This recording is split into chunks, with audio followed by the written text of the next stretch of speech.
It's 2050, and all of the world's governments have been purchased by private companies who all merge together to form one global monopoly of oppression and censorship.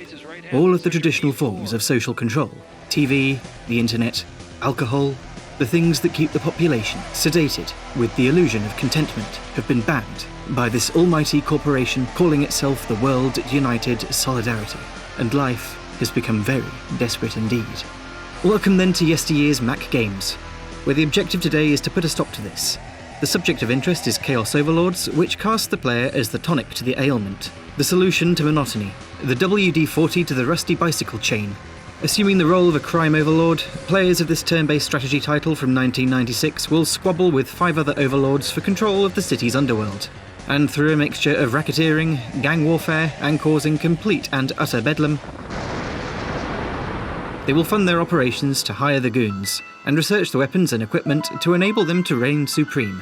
This title was developed by Stickman Games, who were a group of chums based in Honolulu in Hawaii, heavily invested in Magic the Gathering through their college years. A game resembling an elaborate card skirmish was a pretty obvious choice for a first foray into video game development.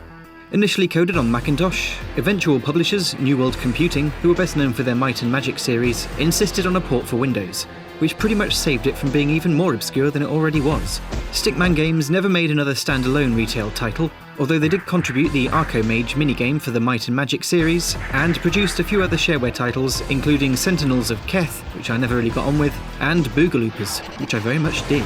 That one's a lot of fun.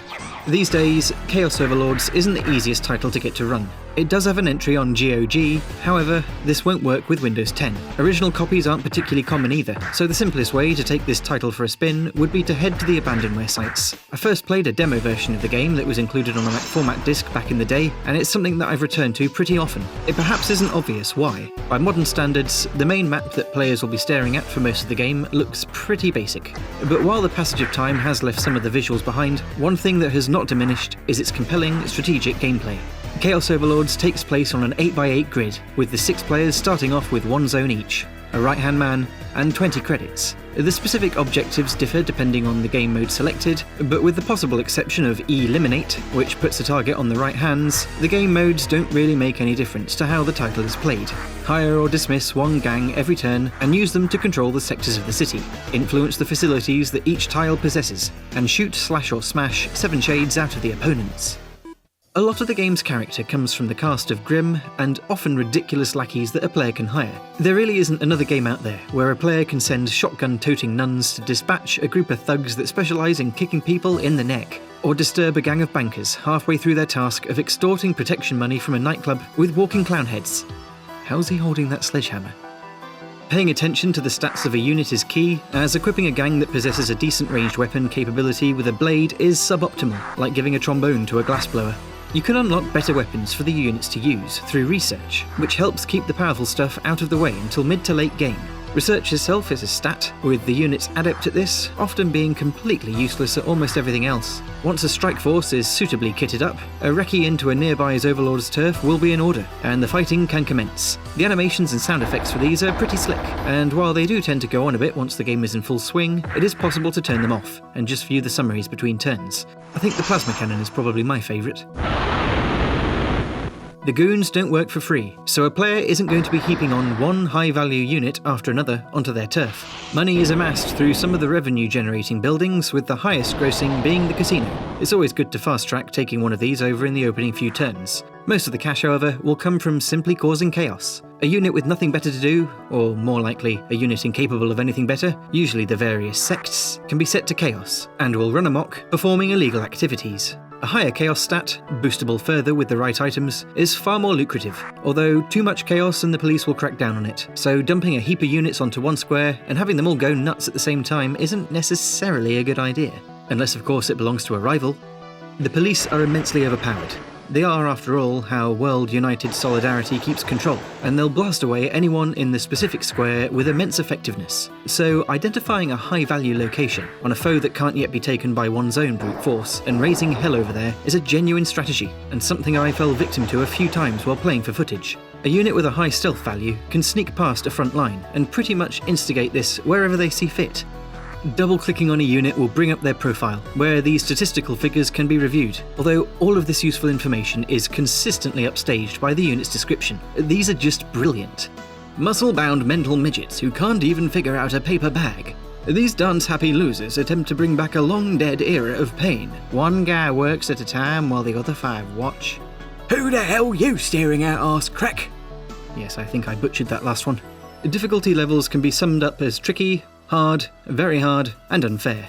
In my opening game I had it on easiest, while I reacquainted myself with the title, and was swamped by units of almost all other factions. It felt like me versus all of them.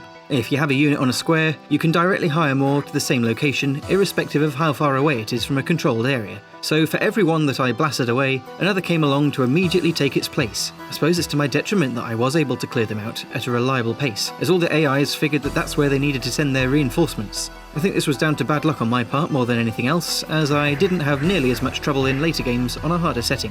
One moan I do have is that once someone starts winning, it's a bit of a slow process to mop up. The card game style limitations on the number of new units that can be hired really slows down progress, and equipping the buggers with 1 item per turn, as well as usually having to wait for them to heal a bit, can mean that a new hire can take over 6 additional turns before they're fully fighting fit. In addition, trying to finally finish off a competing overlord drags on much longer than simply wiping their colour off the board, as their last few units scurry away in random directions. So selecting a game mode other than kill 'em all will change the win condition to something less tedious. As is to be expected, once one gets used to how an AI behaves, a game can perhaps be viewed as running to a set plot. So it's to Chaos Overlords' credit that multiplayer options are extensive. Hot seat and network games can be kept running to time with turn limits, and choosing one of the more abruptly finishing game modes can stop it wielding a very one-sided and boring second half. I do feel that ultimately taking on another human is definitely how the game would be best played, and it's something that I plan to get running over a LAN at the earliest opportunity. The final core element to the game's experience is the soundtrack, which is of course playing in the background, which I was completely oblivious to for years, due to its exemption from the copy I had. It's debatable then as to whether the game actually needs it, as I experience no loss of enjoyment from never hearing it, although it fits the bleak world that the game has woven, and does have some catchy melodies. Reminds me of the soundtrack to Descent 2 a bit. All in all then, it really is a shame that Chaos Overlords isn't better known, as the gameplay, theme and humour combination is something I'd really like to see done again. A sequel was actually on the cards for a bit, dropping in and out of development as and when lead dev John K. Morris had the time. Sadly, at time of recording this video, the last progress update was from 2014, and a message on the sequel's Facebook page in 2015 explained that an IP troll had cropped up and started causing hassle. We'll have to wait and see if anything does eventually come of the project, and it's unlikely to happen soon if it ever does. Chaos Overlords for me is one of those games where a quick 5 minutes can become several hours. Once a player hits their groove, it really is difficult to put down, and I'd encourage anyone who hasn't yet had the pleasure to try it out, ideally on the hardware it was originally designed for. Links in the description. With that, we'll draw this edition of YyersMG to a close. For more content on strategy game titles from years gone by, check out the rest of my channel. For additional Macintosh shenanigans beyond YyersMG, check out the Classic Mac Gaming subreddit, and to keep on top of future content, remember to subscribe. Thanks for watching then, and see you next time.